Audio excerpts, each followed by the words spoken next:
In this video I want to talk a little bit about wealth and possessions. I'm contemplating a lifestyle change, very strongly contemplating it. In fact, I'm working towards making it happen within the next 6 months or so. You might think this is a bit nuts when I tell you what I'm going to do. I live in a 4-bedroom detached bungalow. I have a lot of space around me. It's got a big garden with a 6-foot tall hedge that keeps the house very private from the neighbours. There's no real problems here in terms of neighbours, in terms of noise. You wouldn't even hear a barking dog at night. But I'm trying to make plans at the moment to sell this place and to buy a 2-bedroom apartment. So you might think, what are you doing? You've made it. You know, you're in this beautiful house with all this ground around you, and you want to seal yourself away in a little 2-bedroom place that has no, you can't go out and enjoy your garden. I don't have a garage even, so I've nowhere to put my motorcycle away from the elements. Am I crazy?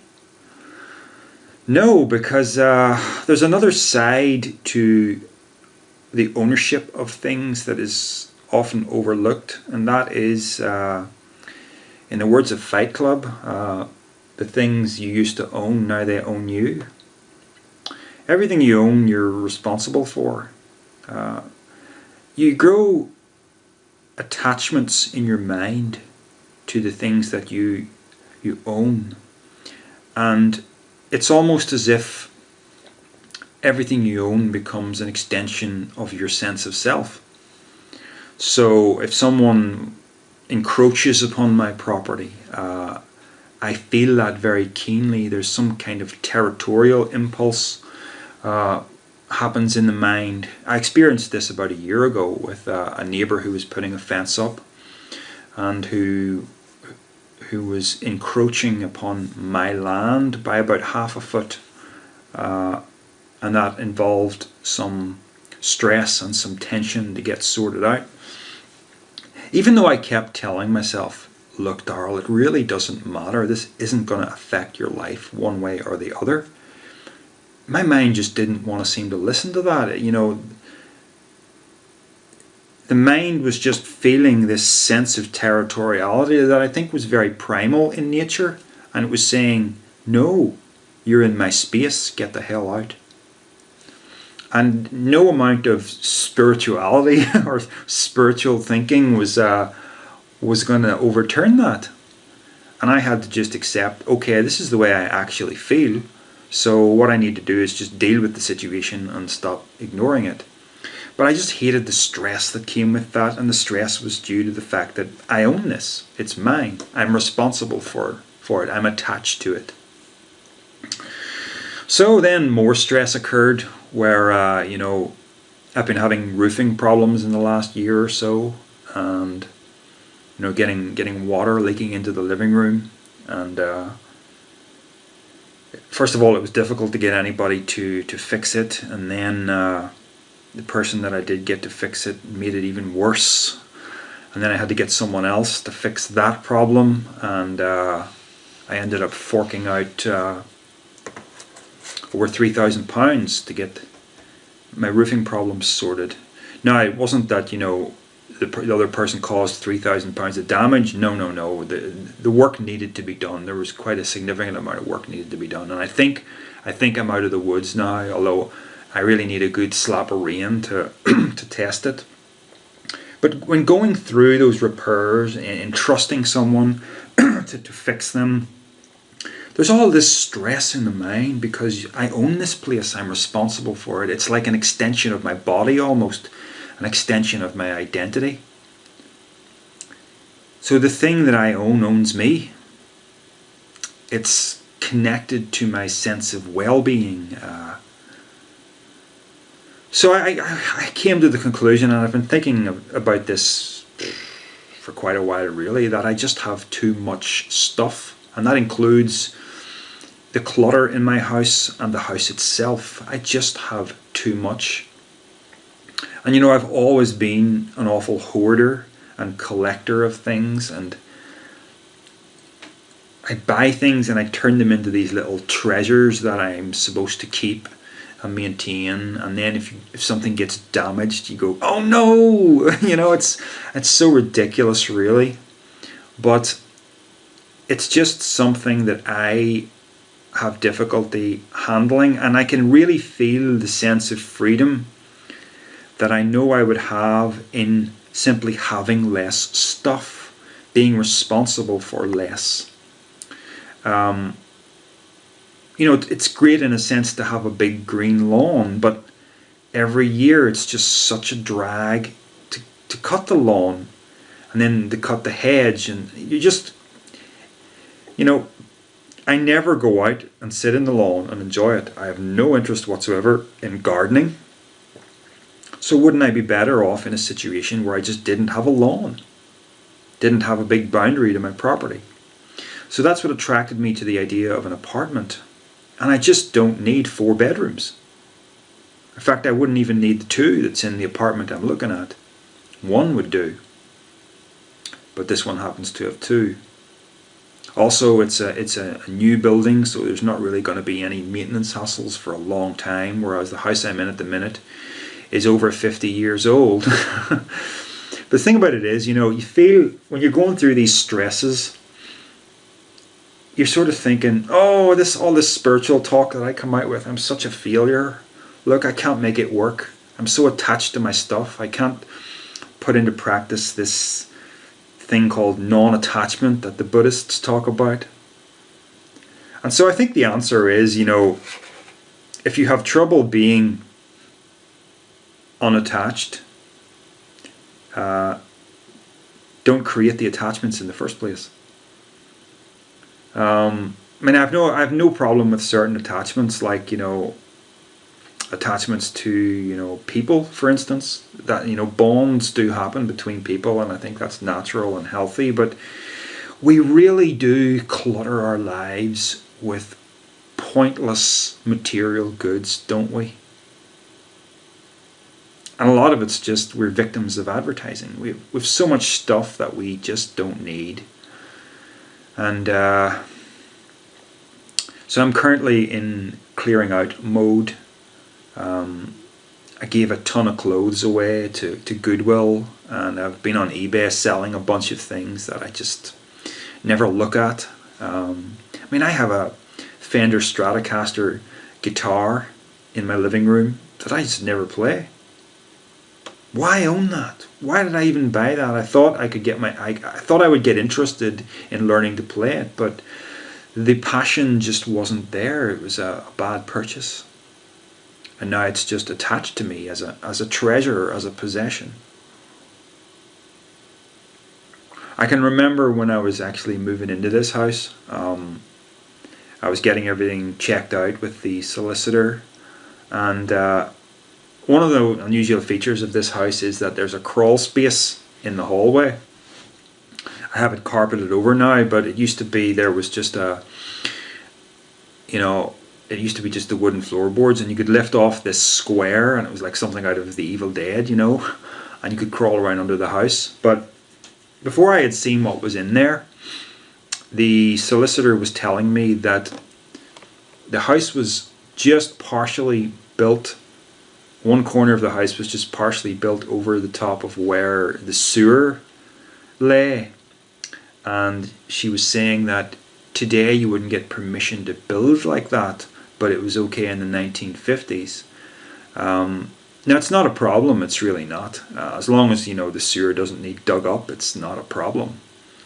But in my mind, I got this crazy idea that there was a manhole directly underneath that trapdoor, and that was why the trapdoor was there, so that there would be access to this manhole where the sewer runs under the house. And I'd never seen this, but I had this mental picture that that's why that's there. Oh no! And the mind goes, this crazy monkey brain goes nuts thinking, oh, I wonder, is it a good move to move here? Maybe I have to pull out. And the worst possible scenario, which is just a fantasy really, is almost seeming like it's true in your mind. And I think this is kind of the way the mind of a conspiracy theorist tends to work. As soon as they think up the conspiracy, it's automatically true. But no, and of course, everything was fine. And when I moved in and I checked inside the crawl space, there's nothing there. It's just a crawl space, and you can store stuff under the house if you want. There's no sewer pipe, no manhole, nothing. It's just, the brain, we have this brain that just does its own thing, and when I talk about spirituality, what I really mean by spirituality when I use that term is just the understanding that consciousness is metaphysical in nature. Consciousness is not a thing, an entity sitting inside your head. A way of putting it is to say consciousness is a verb, not a noun. Think of it like a verb. You are doing consciousness. Consciousness is not a being sitting in there, not an entity. We were taught that it was an entity purely because we inherited the idea of the soul from our Christian heritage, and then psychology uses the term mind as well, but these are not real as entities. That's just a bad idea we've been taught, and we came to believe it because it was just there in our language. The truth is that there's nothing in there except a doing. Consciousness is doing something here, and out of your head, consciousness is doing something as well. But there's no actual you as an entity. There's just consciousness in different states of awareness happening everywhere. And that's the real you. Just consciousness in the abstract, without identification as a thing. So that's what I mean by spirituality, the idea that consciousness is not a thing. And it's not that I'm trying to create a new idea and get people to believe a new idea. I'm really trying to just erode the old idea that you didn't realize had been implanted in you. And this is kind of what's left. This understanding is what's left when you take that away. So this idea of spirituality, it doesn't fix the crazy monkey brain because it's just doing its own thing anyway, It's funny, when I accuse myself of failing, of being a failure as a spiritual person, it's almost like I'm saying, I don't deserve spirituality. I don't deserve to have some kind of special awareness because I've failed. That's worth examining, isn't it? That attitude of mine, where's that coming from? And of course, that's also coming from my Christian upbringing, where you're taught that you have a relationship with God, and if you don't maintain that relationship with God by striving for holiness, then you're not going to have a fully rich experience of God. Does it sound familiar to any ex-Christians listening, or any Christians even? That's all a load of nonsense, There's nobody up there keeping score about what's going down here, what's going on down here. There is no up there, really. There's just this. There's just consciousness manifesting. And any changes for the better that occur in consciousness, they occur as a direct result of already grasping that you're not a thing, of already getting this spirituality right. Once you get that right, your mind may start to change in ways that are better. Not after the fact. You don't have to do something to qualify for spirituality. And if you do something like, oh no, I've had terrible perverse thoughts today or something, you don't lose the right to spirituality because of that. That's all nonsense. You're it. You're the ground of being. You're the universe. You can't be anything else but that.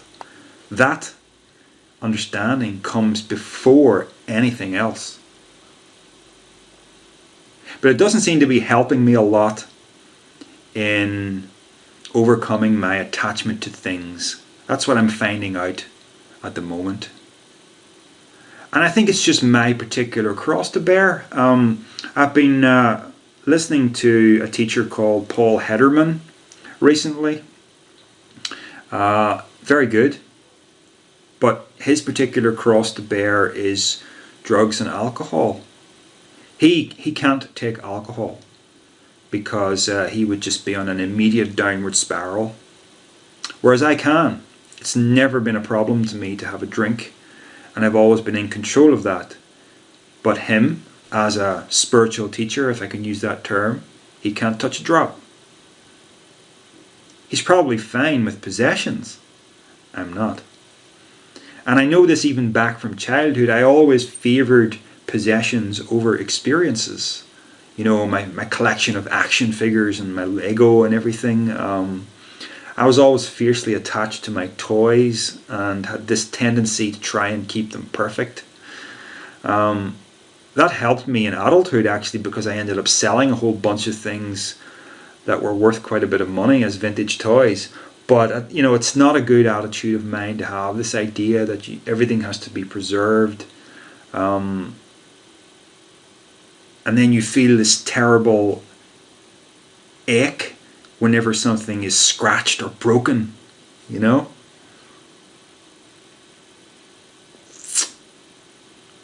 So the attitude of mind that I need to take really to just to feel better, is just to not have a lot of stuff that I'm attached to. You know, keep a small collection of books that are books that I'm likely to read again, have a small collection of my favourite movies, stuff like that, you know, the occasional ornament. That's it. And in terms of the house, you know, the house is a source of stress and discomfort, and no amount of spiritual talk fixes that. So that's my take on possessions. Saw a really terrific video that I'm going to link down below that I want you to watch on this theme, which is it's about a guy who graduated, got a cushy government job, bought himself a big house, and couldn't really find happiness no matter what he did. And it's about what he did as a result of that. It's not a total parallel to my life, but it has some similarities. And yeah. Okay, folks. Take care.